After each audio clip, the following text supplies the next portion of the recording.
What is going on, guys? I haven't pulled the microphone a little bit close to me anyway. It is time for another Friday Night Live.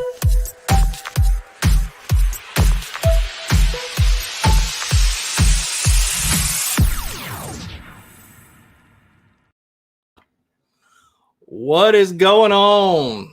Can everybody hear me? Because I don't have my speakers on right now, but I'll throw my headset on here in just a second. So we'll let everybody jump in there. John Larson, what's going on? Crank it up, brother. John's the guy that painted that picture behind me. This one right there. The one I keep crooked for all you OCD guys to drive you nuts. So good. It sounds good. That's good. That's good. That's good. I just can't hear myself because I'm used to having my headset on. But today we have a pretty good guest in the room, and I'll introduce him here in just a second as soon as people start jumping on. Daryl, how you doing? Hayden Radford, hey. These are your guys from Facebook jumping on. That's good. Nice fish in the back. Yeah, that's actually what I caught in Louisiana during a photo shoot. It was the biggest fish that was caught that day. Went to a lake I'd never seen before, and I spent most of the day trying to find fish. So, John Crow finally made it here on time. Good. Megan McDonald, how you doing? From Fort Gordon, my old stomping grounds. That's some of the best fishing. If you can get back on the backside of Fort Gordon, those 22 lakes that are back there, that's where I started. That was when I first got married and got stationed back at Fort Gordon. That's where I decided I was going to get serious about bass fishing.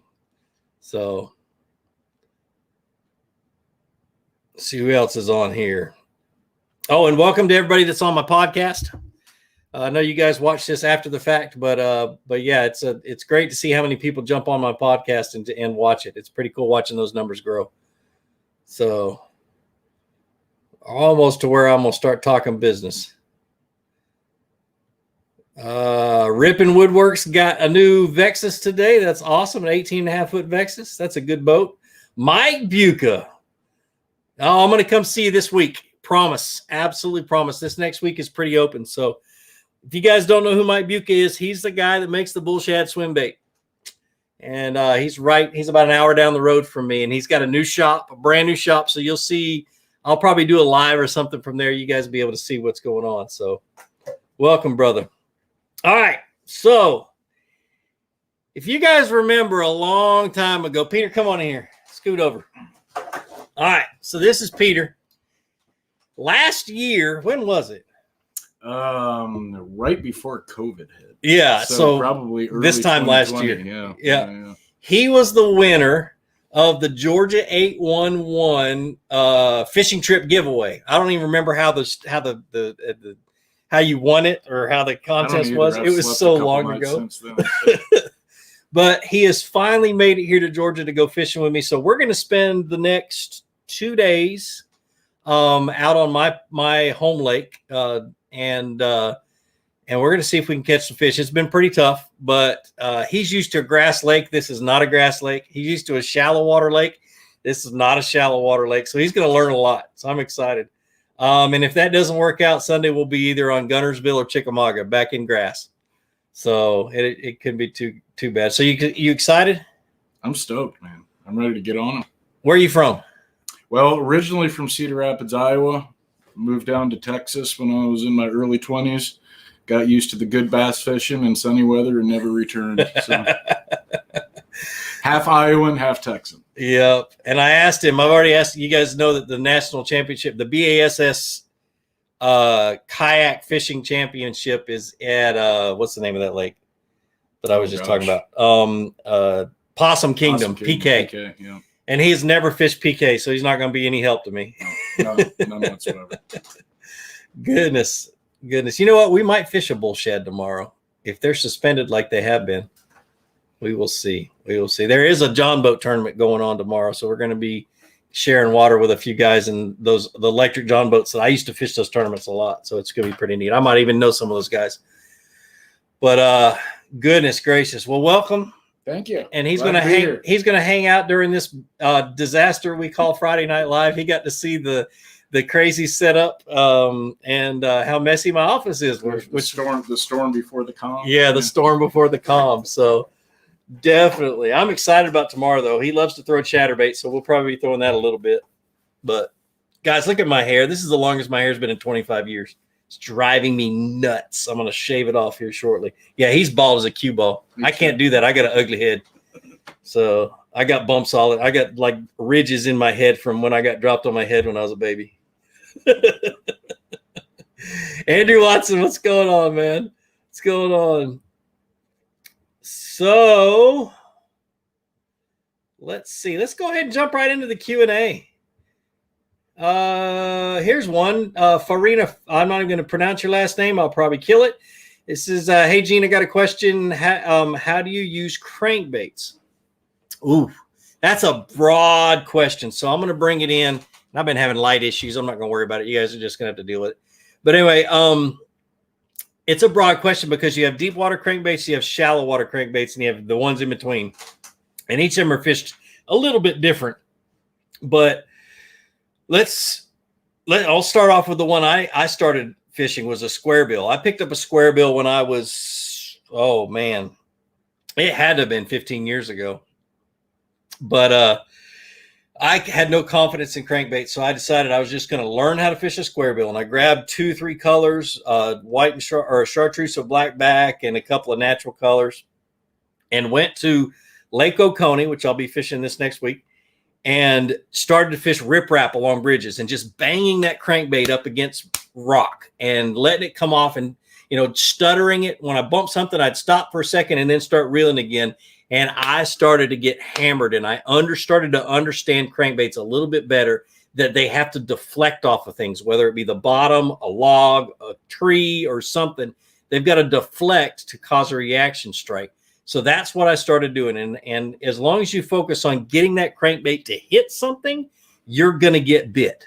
And if it's not hitting anything, change to a deeper crankbait, or go to somewhere where it will dive deep enough to hit something. So good question.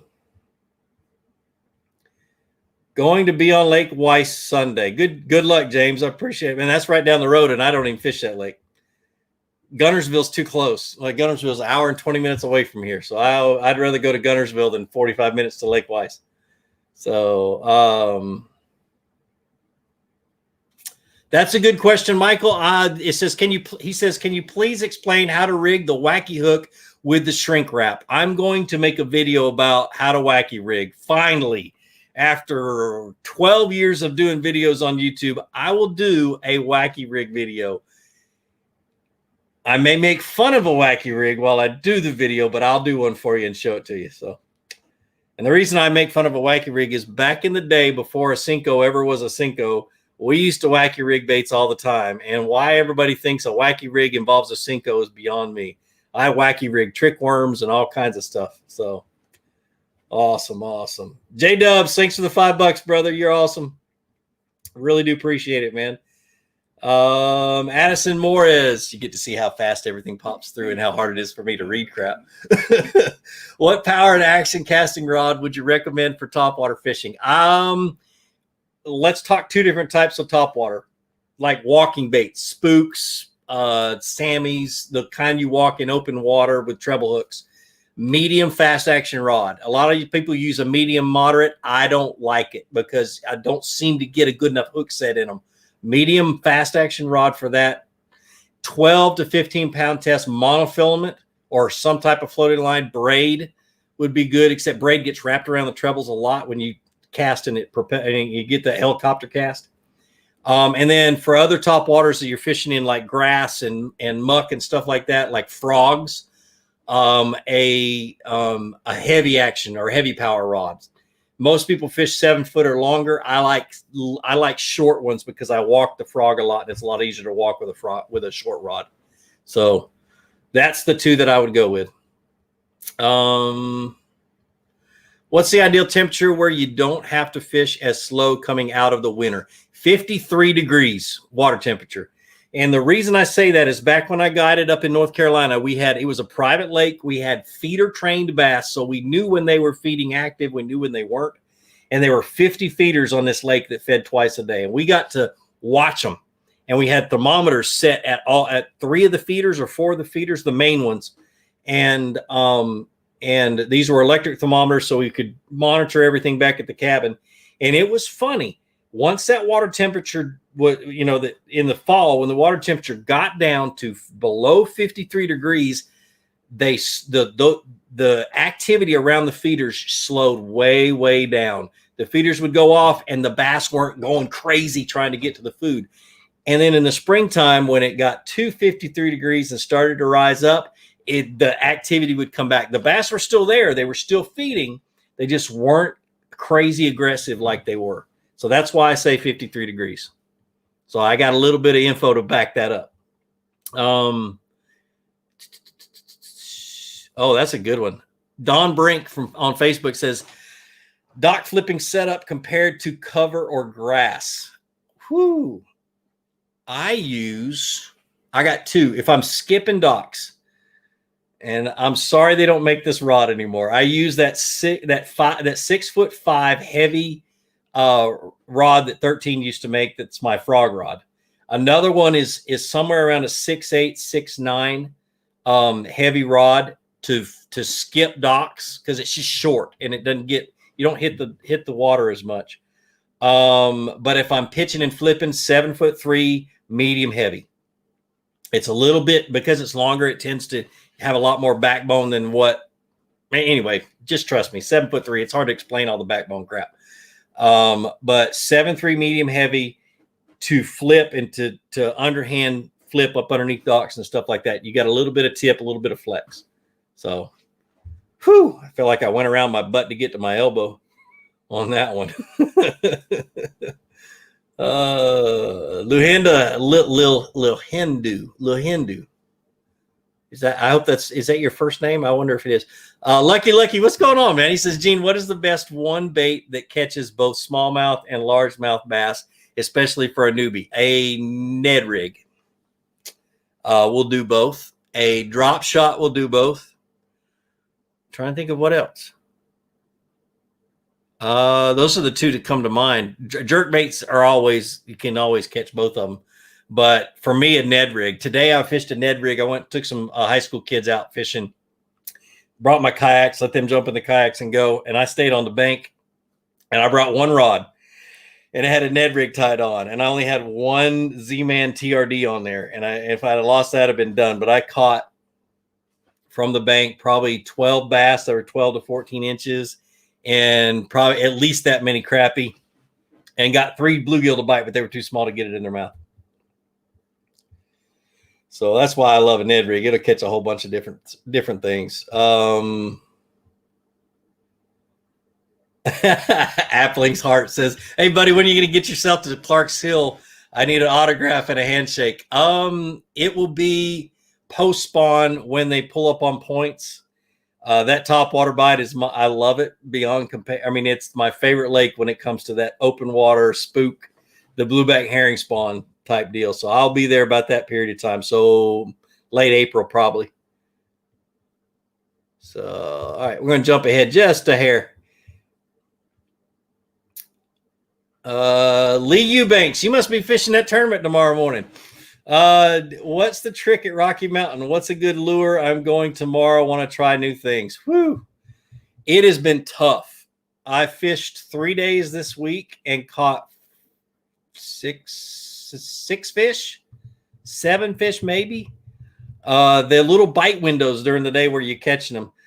Right now they're hard pre-spawn. You'll find them on points, what few points are on those lakes. It's just been hard to get them to bite.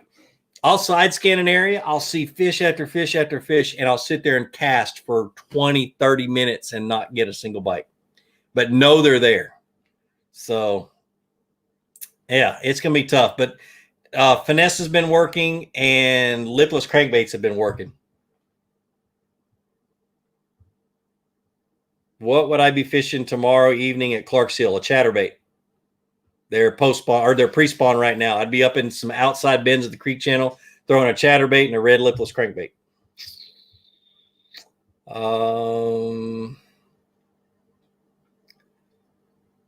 Somebody got skunked at Andy Leonard got skunked at Chick today. I'm not surprised. This time of the year has been kind of crazy.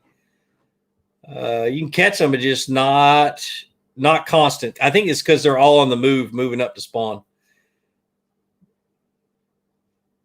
Stephen Guthrie is going to Fish Chick tomorrow. How's your boy, Stephen, by the way? Going to Fish Chick tomorrow morning, putting in at Wolf Ever Creek. Any tips for kayaking? Go up the creek. Don't go down. Don't go out on the main lake. They should be really good up that creek. Go all the way to back on the right side and fish some of that shallow water too. So that place is infested with groundhogs, by the way. Good grief. What's your thoughts on putting a tube on a Tokyo rig? Why not? I mean, it would work. I like fishing a tube to where I take advantage of the spiral fall that you get from a tube. So you keep watching that wasp, don't you? Yeah, I got a wasp that I got in the house. Yeah. He's a good size. Yeah, he's a big red wasp. If I get stung, we're going to the hospital. Let's see. Tackle Junkie 81. Oh, Jimmy's in the house. I don't know if he likes me calling him Jimmy or not. What's up, big dog? Sitting in the driveway through Captain D's, listening to the man. That's awesome. I'm glad you are, man. I'm glad you're not holding yours tonight, because you did a couple of weeks ago, and I was like, what is he doing?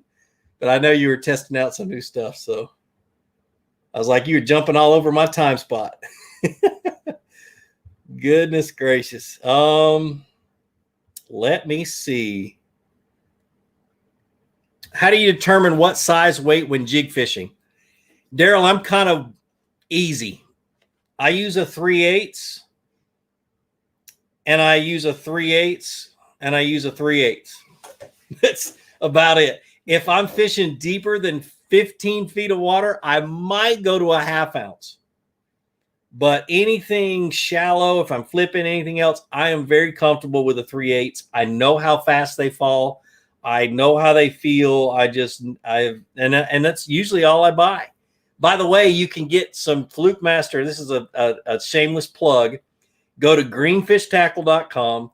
Look for the FM colors. There's 2 of them right now. There's about to be a whole bunch more, but FM colors, and they're a custom color that I designed that John will tie up for you. So yeah, hit them up for some. I can't remember what they're calling the names. It's like FM something, and I can't remember what he came up with the names. But anyway, Donald, let's see. Many Fridays ago, I asked you what kayak I should get. I finally got an Old Town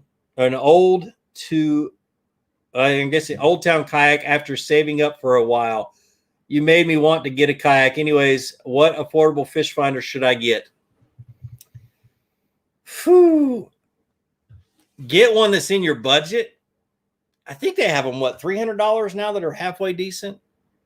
You can get one of those Humminbird Helix for $300-400. Yeah, exactly. Those little helixes and stuff like that.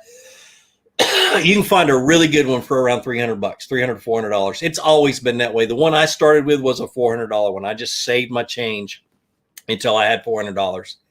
But make sure it's got color, make sure it's got down imaging, make sure it's got mapping, and it'll have standard sonar definitely. But those down imaging really helps you understand what the regular sonar is seeing as well. So, okay. Let's see. Do you have any tips for fishing pre-spawn in the Northwest? Gosh almighty. I haven't fished I fished Oregon in 95. Yeah, it would have been 95, and it was a small pond. A bass is a bass is a bass. You know, when the water temperature gets up into the 50s, they really start to get active and moved up shallow and into pockets and things like that. Yeah, just watch any pre-spawn video on YouTube and try to match it towards the lakes. If you're in Oregon or if you're in Washington, I know that there's a couple of lakes that are really, really unique. The dunes, I think that's one of the lakes they called it. It's got like sand dunes all in it, and it's the weirdest structure, but so it would probably pre-spawn a little bit different. But I know there's a lot of those that are man-made that are pretty similar to the ones we fish around here. When is the wind going to stop blowing in Northeast Ohio? When you move out of Ohio. Oh man, that's funny. You used to live in Iowa. I bet you guys got some pretty good wind. Oh yeah. Oh my goodness. Did you guys have trees? Not where they helped. Yeah. So we have trees, yes, but they didn't do much to block the wind. I was guiding a guy. His name is Bruce Condello. Okay, he's famous for big bluegill. He actually co-owns the website bigbluegill.com. But anyway, I was guiding him from one day, and I think he's from Iowa, if I remember correctly. Yeah, I think he is from Iowa. But we heard a woodpecker in the woods, and he stopped. He's like, "What the hell was that?" I just about fell out of the boat. Oh my goodness. But yeah, he was funny. And gosh, he's caught some giant bluegill. It's nuts. I'm talking 3-4 pounders. There's some huge ones up there. Yep. Oh. Let's see. Billy S. Fluke been tourney fishing. Noticed a trend. Catch 2 or 3 keepers by noon. Cannot mentally grind out the last few hours. Need some tips. Thanks. You're the man. Here's my tip. Understand that when you get light on the water, the higher the sun gets, those bass are not doing the same thing they were doing before noon. They're grinding. Like, let me give you for instance. In midsummer, or actually early summer, when they start to get out on points, in the morning, you're going to catch them up shallow on the points, because they've been out feeding up in those shallows all night long. And as the sun hits the water and starts to get higher and higher, those bass push out deeper and deeper and deeper and deeper. You got to change what you're doing during the day. You've got to make adjustments. You hear about that all the time with the pros, making adjustments. I'm not preaching this because I'm good at it. I'm preaching it because I know I should be doing it, and I don't do it either. I'll get into a pattern or throwing a bait, and I'm like, yeah, this thing's going to work all day, and I don't think, wait a minute, that sun's going to change what they're doing. It's going to move them out from here and move them over there. Very seldom do I do that. So I get caught up too, but just know that they move and change during the day, and you've got to adjust for them. Whew. All right, I got to catch my breath while I'm reading questions. It is like drinking through a fire hose. Our water is 42 degrees, and I had zero luck with an A rig. Yeah, it's the thing is sometimes they want to chase. 42 degrees is really good for an A rig, but a lot of times you're fishing too far above them. A lot of times they get out deep. I know on Chick, where an A-rig rules in the wintertime, these guys are putting 3/4 ounce weights on their A-rigs to get them down deep enough, and then slowly fishing them at that whatever depth those fish are holding at. So we may end up doing something similar tomorrow, but they won't be nearly as deep. But we're not going to be throwing an A-rig, though. I promise you that. So, total newbie question. I just don't understand the purpose of a leader. There are several purposes of a leader, and I'm going to pitch some YouTubers.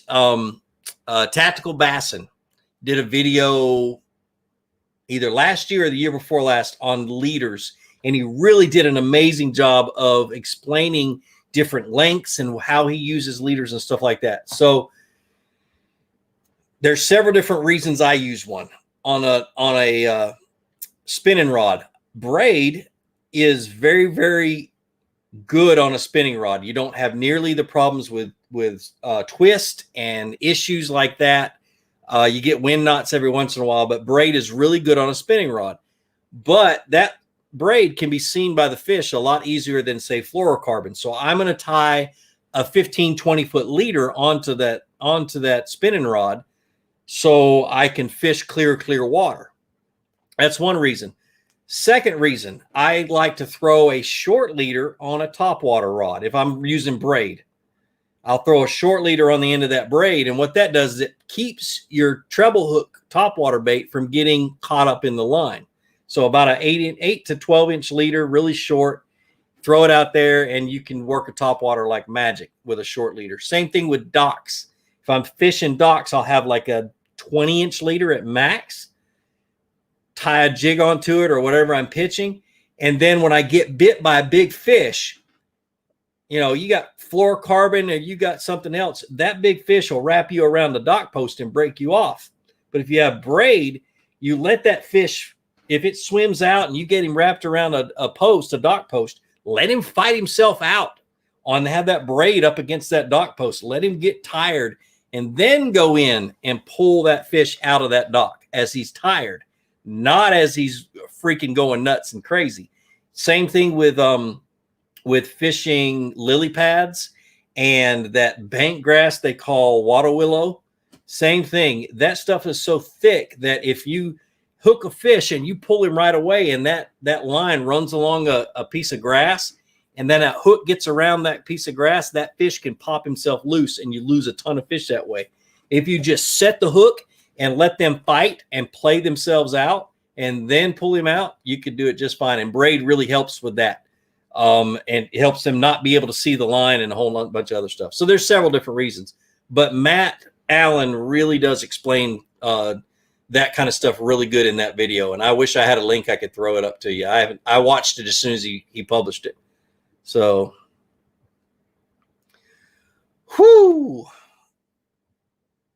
Let's see. Adam W., I'm really wanting an aluminum boat. I know you run an Alumacraft. How is it versus a tracker?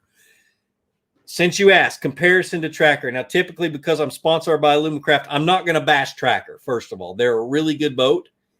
An Alumacraft is more stable because it's a wider base boat.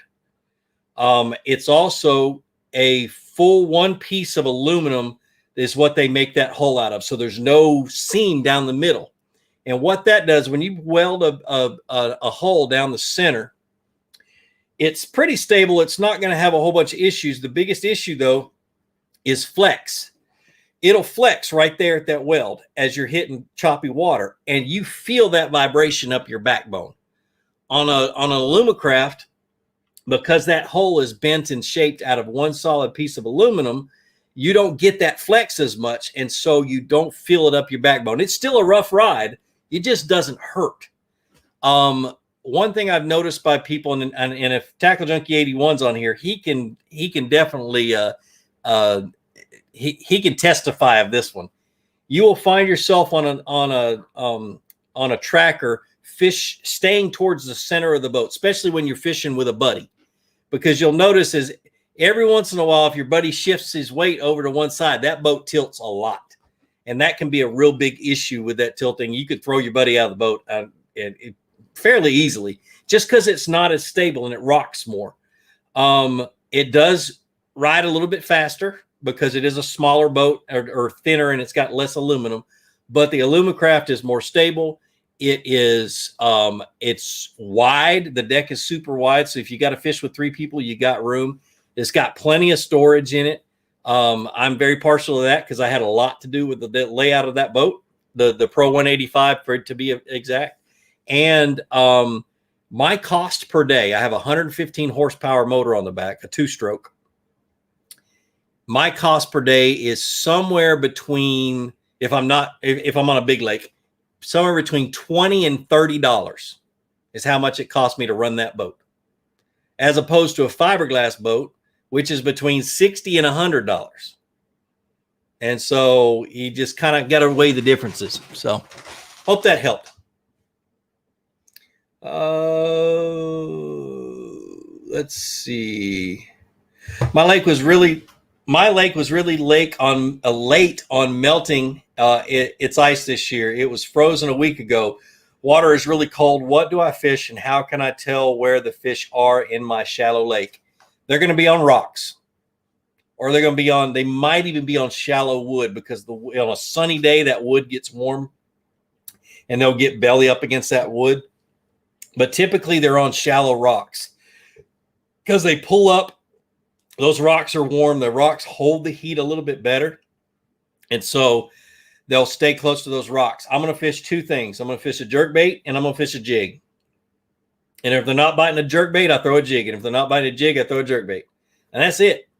Everybody that I have only fished ice out once. All my buddies up in the Northeast that fish ice out, and I've talked to them and picked their brains, they say a natural colored jig or black and blue, but a natural colored jig or a natural colored jerkbait are the only thing they throw at Ice Out.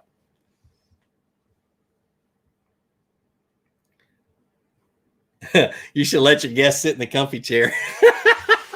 It's the only other chair I got down here. That's the best comment all day. It is a padded chair, but it is a metal padded chair. My wife's got the comfy chair upstairs. She bought me a office chair last year. She was so proud of herself. Now, she tested it out. My wife needs lower back support. I'm just the opposite. I cannot sit in a chair. And it had a lumbar support. I tried that thing for 6 months, and finally I said, I am going and buying me another chair. And I went and bought one. You guys remember those last year. I'd end up like down here during my Friday night lives because that chair hurt me so bad. And so, yeah, I got the comfy chair. It's my chair. What is the purpose of using swivels? And it just went away. Swivels, and what should I use a swivel on? A swivel is mainly used to keep your line from twisting, because you can really have a lot of issues, especially with a bait caster and even spinning reel, with line twist. So if you're using a bait like an inline spinner or a weightless fluke or a weightless trick worm, something that when you reel it in, it spins as it's coming in, and it always seems to spin the same direction. You need to use a swivel to keep that from happening or to reduce that from happening. Carolina rig is an exception. If you're going to a traditional Carolina rig, that swivel's just used to stop that weight and that bead from going all the way to the hook is all it's used for. So that's the difference. I use Carolina keepers. I don't even use swivels, but that's for another video. So Aiden Singleton, hey, quick question. What is your go-to baits for early spring in Alabama, for example, Lake Wedowee? What did I fish? Oh, we wrecked them on green pumpkin with a little bit of orange jig a couple of times on Wedowee. My brother-in-law fishes it more than I do. But a jig and a crankbait further up north is where I always fished it. So I don't have a whole lot of experience on Wedowee, but definitely up in those rocks and stuff, it really works good. Who the heck just donated $100? Tyler Sexton. What is going on, man? You are the GOAT. Holy crap. Man, I'm going to die. He says, hey, Fluke, when to use paddle tail flukes, split tail flukes? Advantages, disadvantages of both, favorite color, and what color to throw this time of year. I'll start with color. This time of the year, throw a bluegill color, because those bass just wreck a bluegill because they're getting ready to spawn. They know the bluegill are going to get in there. They're going to start raiding the beds, and they seem to be a lot more aggressive with bluegill. But for the most part, a bluegill will work really good. If that's not, go to my favorite color, which is white ice. That'll catch them any time of the year. Paddle tail, I use it this time of the year on a jig head, so I don't fish it the same way I would a fluke. Split tail fluke and stuff like that, I'm going to jerk it around with a paddle tail. I'm going to put it on a jig head, and I'm going to fish it close to the bottom, and I'm going to bounce it off the bottom. The advantages to a fluke is when they're chasing or when they're hitting a jerk bait and you just need something that's a little bit different than a hard jerk bait. That's when a regular fluke or a super fluke will really has the advantage over a paddle tail. But when they're just like right now, our issue is I can find a school of fish on a flat and I can see them on my side scan. I can see them on the fish finder, and they're about this far off the bottom and they're just hanging out and they're not doing anything. And I can't get them to bite anything like a worm, can't get them to bite a swim bait or anything like that. I'll take a paddle tail fluke, put it on a lead head, on just a regular lead head paddle, or not paddle fluke, but a paddle tail swim bait. Put on a little lead head, throw it out, let it sink to the bottom, and I'll literally crawl it on the bottom and let that lead head just pop that fluke or that paddle tail up off the bottom as it's swimming along, and you'll get a lot of reaction strikes that way. So that's when it can be a huge advantage. Tyler, man, thanks for the $100, man. That is so freaking awesome. Thank you. He said, Daniel Robinson, thanks for the $5. He says, hey, Fluke, don't catch all the big ones at Rocky. This is one of my favorite spots. That's one of my, oh, dude. Mine too. Mine too. I had a guy, one of those, that I get bad comments all the time, and a lot of you guys don't see them on my channel. But I got a guy that accused me of fishing private lakes all the time, and I got 2 ponds that I fish maybe once a year, and I just, for some reason, I took offense to it, and I was like, dude, 90% of my videos are filmed at a place called Rocky Mountain PFA. The PFA stands for Public Fishing Area. Do I need to explain it any further? He deleted his comment. But at least he got to read it. So, oh goodness. Tyler, I said, I also was great getting to talk to you a few days ago. Been a while since I've been on live video with you. Thanks for the info. Man, appreciate it, man. You're awesome. You're awesome. And Daniel, thanks for the $5. Holy crap, $100. Tips on night fishing the pre-spawn. Because I like to film when I'm fishing, I don't night fish much anymore. But man, I don't think I ever fish pre-spawn nighttime. They are going to be shallow. They're going to be moving around. I just do it the same way I do everything else. Is I just throw like a spinner bait, throw a chatter bait, keep it shallow. Even a buzz bait, if the water's in the high 50s, a buzz bait would even work. Is what I'm thinking. But they're going to be shallow and active. So, Talon Outdoors, man. Thanks for the $10, brother. You're awesome. Appreciate it. Where can I find a thermometer to check the temp of a lake? At a pet store. Go to a pet store and find, pick one out. One of the thermometers you throw in a fish tank. That's what I used to carry in my little tackle box bank fishing all the time. I used to have one.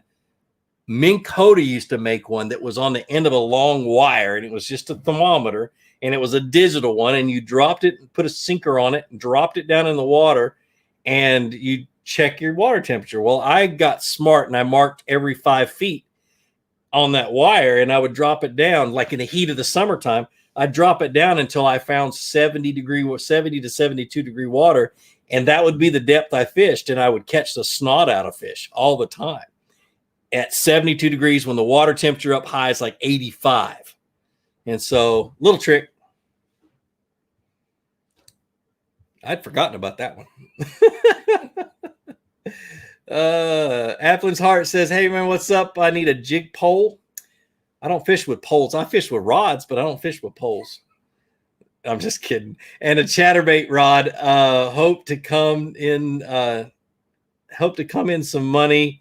Huge fan for years. What does 13 have for me? I want to spend some money.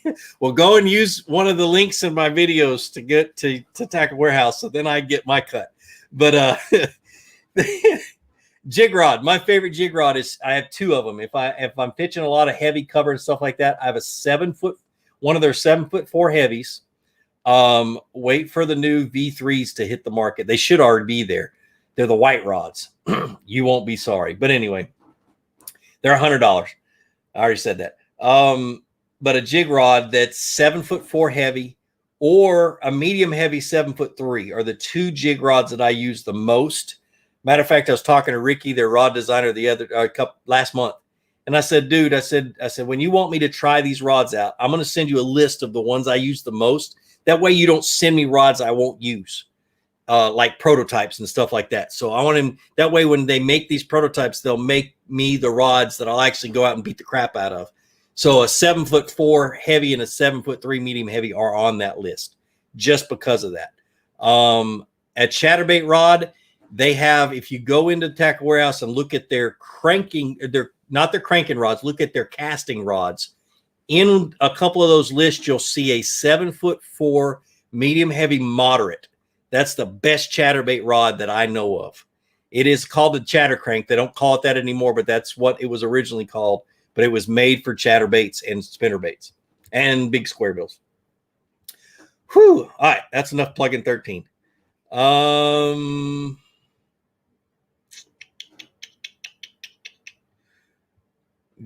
Schisler.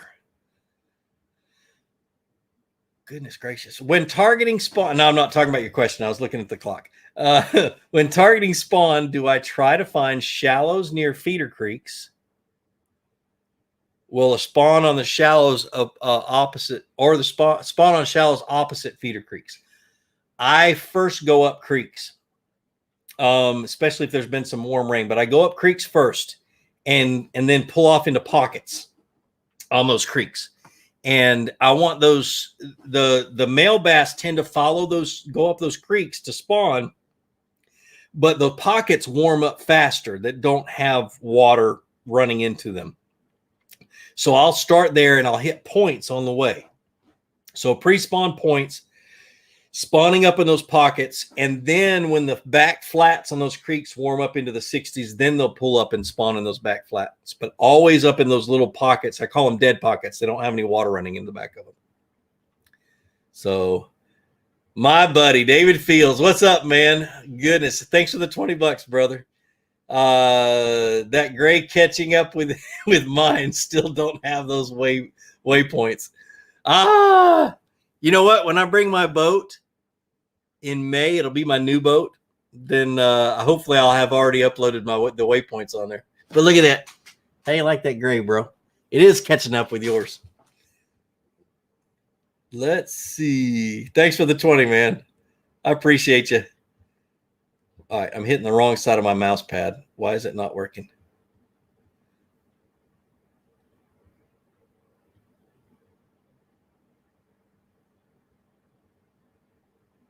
There we go. Gene, 70-degree water. Heck, I'm lucky if the water surface temps hits 52 in Sturgeon Bay. Yes, I bet you are. Goodness gracious. I love it up there, though, man.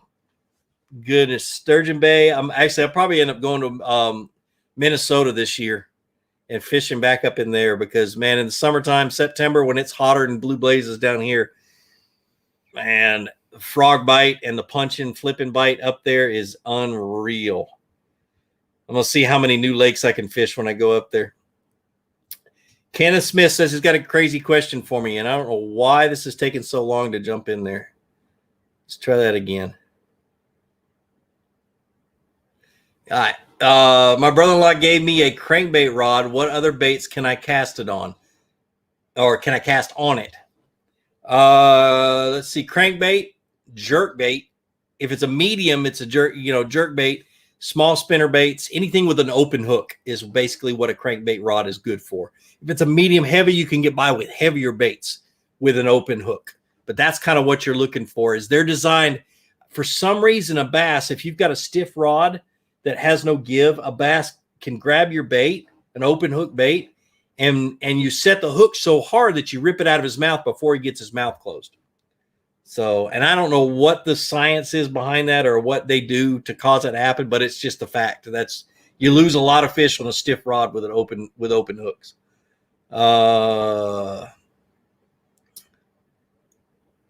Gene, do you keep a journal or electric data for future reference? Yes, I do. It's called the Angler app. And I don't have my button on me. It's hanging up in my truck right now. But you guys see me. I got the little white button on there. And every time I catch a fish, I hit that button and it marks the GPS points.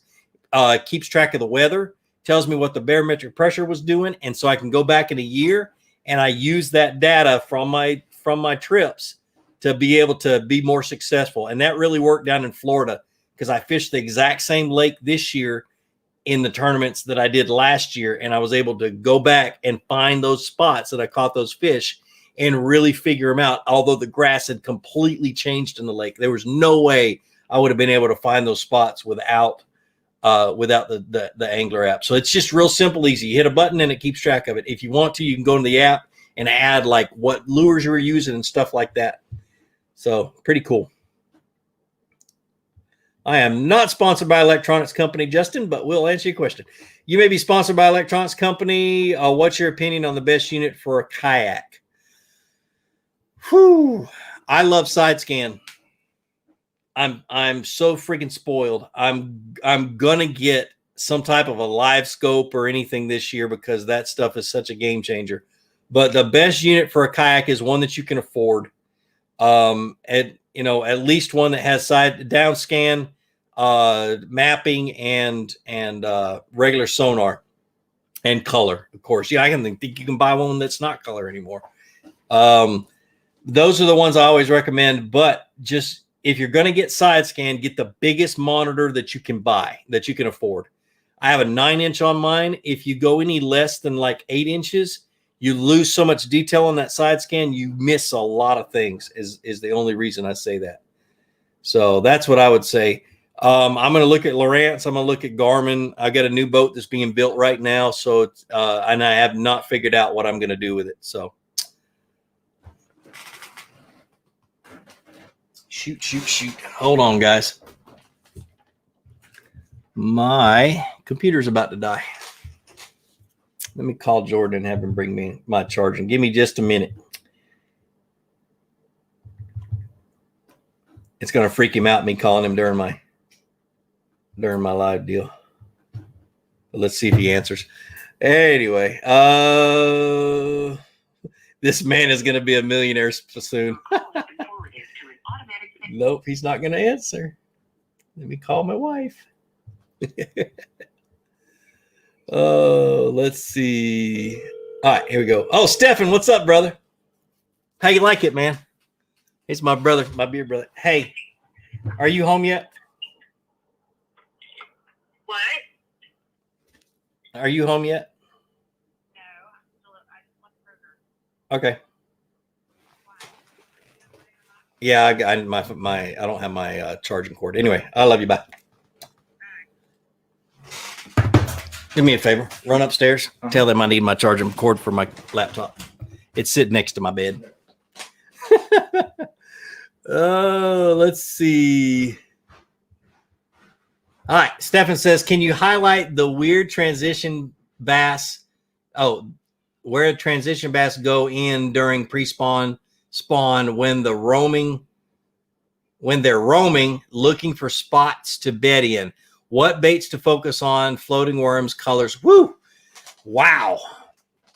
That weird transition when the big females are cruising, but they haven't locked on yet. So there's two different ways I fish them. If I'm fishing a big lake that has pockets and I go along the pockets and I see all these males up shallow, getting ready to make beds and stuff like that, I instantly think those females are out in that deeper water.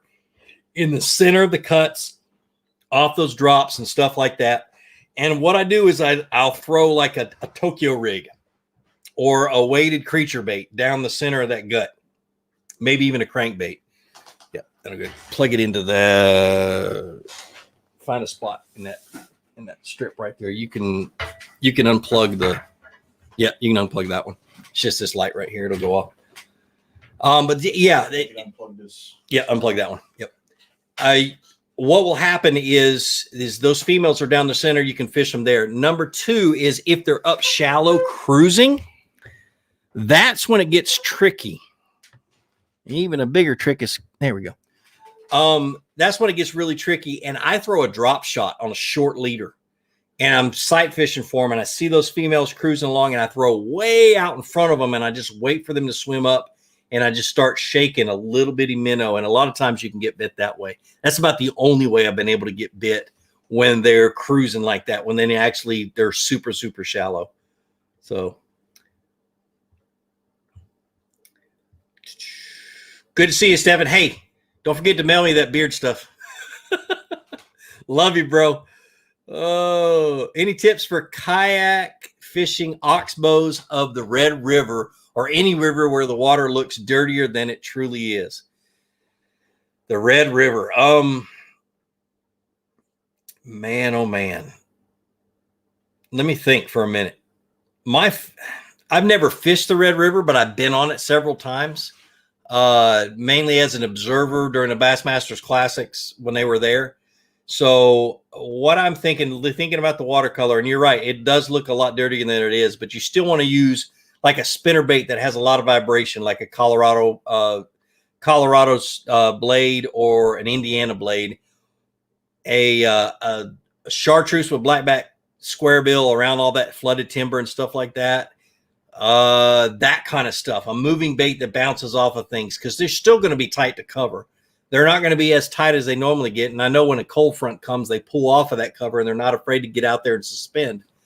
But those are the things, when I see that watercolor and see that clarity, I'm going to still go to a white and chartreuse or a straight chartreuse, something bright, or a black and blue jig, that kind of thing. I really don't, I still don't go to like natural colors and that kind of stuff.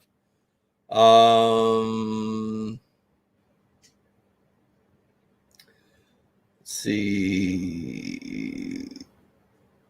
I don't know why it's taken so long for the next comment to pop up like that.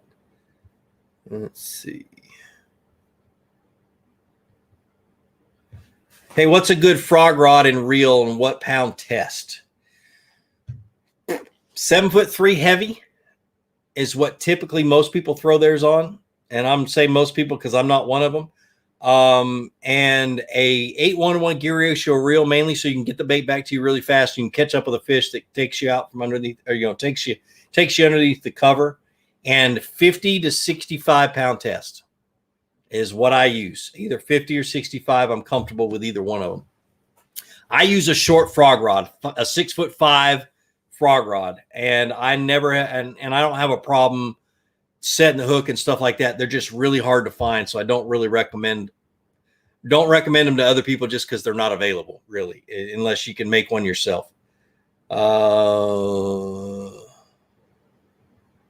Hey, that's a good one. Hey, Gene, can you do us a favor and drop a link in the description or chat of that jig company? Let's see if I can drop it in the chat. I think that's it. Let me double check. Come on now.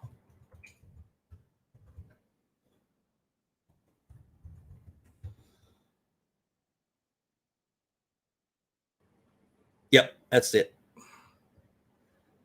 Copy. Paste. Hopefully that pops up. That'll work. Tyler Sexton, did you just donate another $100? Dude, I need your job. Holy crap, dude. Oh my goodness. Are you ever going to fish the Tackle Warehouse Pro Circuit or Bassmasters? If so, can I get an invite? Who here watching this live video thinks Gene would win it all? I'm not one of them. Oh man, I get so spun out in tournaments. It's not even funny. I'm straight up be honest with you. I love fishing them. Let me just play around with these kayak tournaments until I get my confidence back.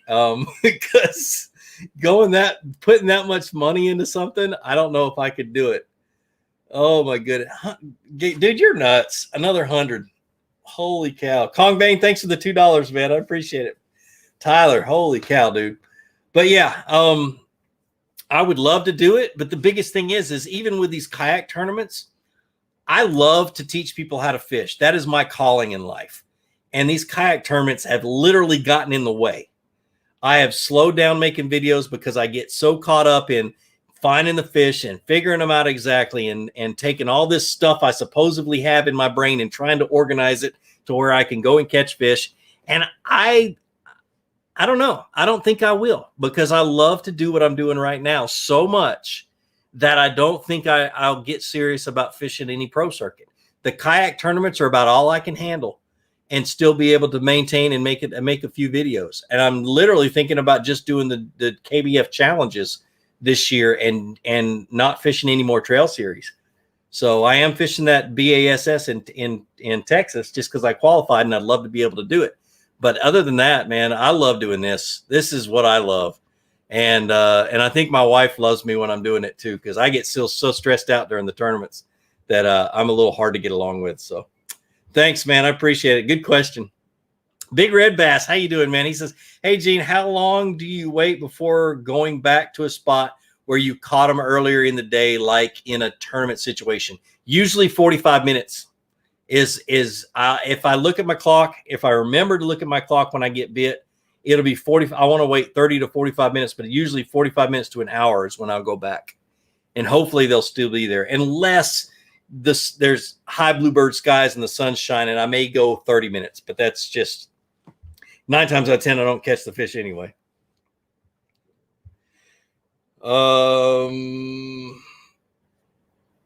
Let's see. Spencer Manson says, what should I be looking for on my graph when fishing highland reservoirs that are primarily chunk rock and gravel? Points. Anything sticking out. Going up into a main creek, that kind of stuff. If you got anything that's sticking out a little bit further, and I'm thinking Carter's Lake and that stuff up North Georgia that are really highland reservoirs that everything seems to drop off into 100 feet of water from the bank. But you're looking for points. You're looking for any kind of anomalies. If there's a tree laying in the water, you're going to want to fish it, even if it's over 30, 40 feet of water. They're going to be on that tree up shallow. But work your way back up the creeks and work your way into the pockets. And a lot of times they'll get up into those pockets and spawn right off the river channel and right off the creek channels. Let's see. What is my best day of fishing ever? The craziest day of fishing that I have ever had, and I wouldn't call it my best day, but it's one that I always talk about when we talk about just catching them nonstop, is I was on Clark's Hill many, many years ago. My oldest boy was in elementary school. I dropped my kid off at school, had my boat on the back of my truck. This is back when I had the old tan boat. If you guys remember the old tan boats with the busted up seats. Went out on Clark's Hill, and I was fishing for bass on the main lake down close to the dam, and I saw a bunch of striper boats out on the main lake. Wasn't paying them much attention, but all of a sudden the striper started schooling in this big pocket that I was in, and I was in Church Cove, for you guys who know Clark's Hill pretty good, and they started schooling. So I grabbed my clear Super Spook Junior and I started fishing, and I'd catch a fish. Well, I followed them out onto the main lake in this school of fish, and I got about another quarter of a mile up the lake, and they were schooling everywhere. I was in 124 feet of water, and stripers were schooling everywhere as far as I could see. And so I tore up my top water bait catching them about every cast, my spook, threw it in the bottom of the boat, pulled out a jig head, put on a grub, a little Fat Albert grub, and I had 2 bags of Fat Albert grubs and 5 jig heads. I caught them every other cast until I had to go pick up my kid from school at 3:30. I don't know how many fish I caught. I had a limit in the boat. I had blood coming out of my hands. I had blood on the boat. I had mangled hooks, a pile of mangled hooks over here, and I was just catching them one after another for 5-6 hours. And it was nuts. I wish somebody else had been with me, but it was fun. And I didn't hardly move anywhere. They just were right there. So, and no striper boats saw me. They were down at the dam, evidently having the same kind of fun. Nuts. Crazy. Which reminds me, I'm going to re-edit my my Goliath grouper video where I caught the Goliath grouper out of a kayak. So, can you get us a discount at the new Bullshad store, Stephen Guthrie? Stephen, for you, I might have to ask Mike. He'll laugh about like I'm laughing, but yeah, it'd be funny. Who knows? I don't know what he's going to do with that new store. I've only seen pictures of it. I can't wait to go see it this week. It ought to be freaking awesome. So, you fishing the one at Possum Lake or whatever? Yes, I am. That's the championship. Exactly. I can't wait. I hear that Possum Lake's have you heard of any big fish? I hear it's just a big fish factory. Yeah, they're a big fish. I've been there. I've just never fished it. Oh, it's okay. a huge lake there. Yeah. I can't wait. It's kind of, I like it that it's got super clear water all the way up to muddy water, so you can find what you're comfortable with. So,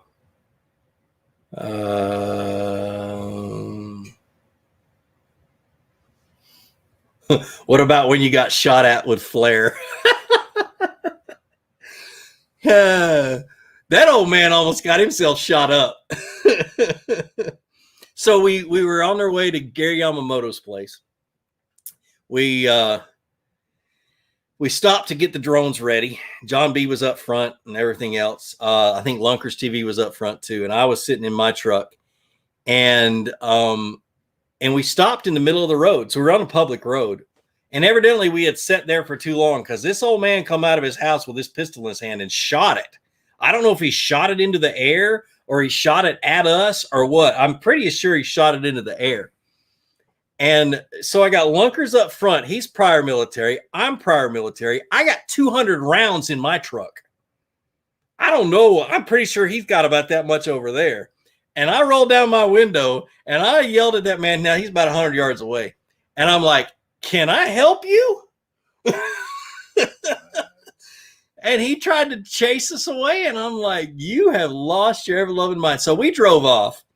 And as we got out of sight, I heard one more shot. And I was like, man, I hope that dude shot himself in the leg as he was putting his gun back in his holster. Because that's the most common injury anyway at a gun range is somebody putting their pistol back in their holster and have their finger on the trigger and shoot themselves in the leg. Yeah, how many thugs, how many gang members came into the OR or the ER when I was working that had a bullet wound right down their leg and like, two dudes shot me. I'm like, no, dude. No, you shot yourself while you're sticking your gun back in your pants. I've seen this before. Anyway, good question though. Where does one need to start to get in a bigger fishing? To get into bigger, I don't understand your question, man. I'm sorry. Oh, Black Bass Angler, how are you doing, girl? I'm trying to click on your comment. Who would win in a cage match, you or Mark Zona? I would die. All that dude would do is start talking, and I would laugh to death. So when I guided him years ago, he came up and shot a TV show up where I used to guide. He was there for 2 or 3 days. My jaw hurt after the first day. I mean, ached from laughing and smiling so much. The dude had a case of 5-hour energy in his boat. Okay. And he always had it in his boat. 3 years later, I was wore out one day and we were at a media event and I ran up to him. I said, you've got to have some 5-hour energy somewhere. Sure enough, he reached in his boat, pulled one out and handed it to me. Anyway, if we wouldn't fight, we'd laugh to death. That's for sure. I love Mark. I owe him so big. He's done me some favors that I could probably never repay. So, there we go. I clicked on it, then it disappeared. There it is. Don Yant. Where does one need to start to get into bigger fishing tournaments? Local clubs. If you're talking about bass boat tournaments, local clubs. If you're talking about kayak tournaments, start off in the KBF challenges, which are statewide, all month long. It's your biggest fish for the biggest 5 fish for the entire month. So you fish on your own schedule. You learn how kayak tournaments work. You learn how to measure and everything else and how to, basically how to get things right. And you get to make all the mistakes and you're only out like $40 or $45 is the entry fee. If you win a good chunk, and it's a pot tournament. And so I would always recommend you go to the challenges first. Join KBF and do that if you're doing kayak fishing. Bass boats, join a club if you don't have a boat and go in as a co-angler if they'll let you do it. I started out fishing the Tuesday nights and the Wednesday nights and the Friday night tournaments that were in my area out of a 14-foot John boat with an 8-horsepower tiller, fishing against FLW pros. Kip Carter, you know who you are. And I'd be sitting there and they'd blast off and I wouldn't even crank up my big motor. I'd drop my troll motor and start fishing. And I loved it, man. I had such a blast beating the pants off of those guys out of a 14-foot John boat. But yeah, there's lots of ways to start. But the best way to do it is to get in with a club and that kind of stuff when you're doing boats and the challenges for KBF. So let's see. All right. One more question, and we're going to knock this thing off because we've got to get his rods rigged up for tomorrow. Did they stop making the green Fate from 13? What's a good 13 spinning reel? They did. They stopped making the green ones. Now, let me kind of explain this. If you like that rod with that blank and everything else, those blanks are now being used to make the Fate blacks that are $80. 80 to there's a little price range in there, but anyway, that are down at that price range. The new $100 rod is that white rod called the V3. I love that brand, that model of rod. They sent me 4 of them as a prototype, and I love them. They're great rods. They're light, they're sensitive, they're everything I want in a rod. And they take the place of those fake greens in price point, but it's a better blank and it's better components and that kind of stuff. So, all right, guys, we're going to jump off of here. I appreciate it. Tyler, man, thanks for the $200 a good dono. I cannot believe you did that. You're a nut. And everybody else that donated, I appreciate you. But like I always say, be sure to introduce somebody to fishing. Introduce them to my channel. Let me help you teach them how to fish. More importantly, get out on the water. Go out and catch some fish and have a great day. Oh, and we're going fishing tomorrow. Like I said, Peter is the winner of the Georgia 811 giveaway that we did last year before COVID started. So that's why he's been hanging out. I just kind of forgot he was back there. Later, guys.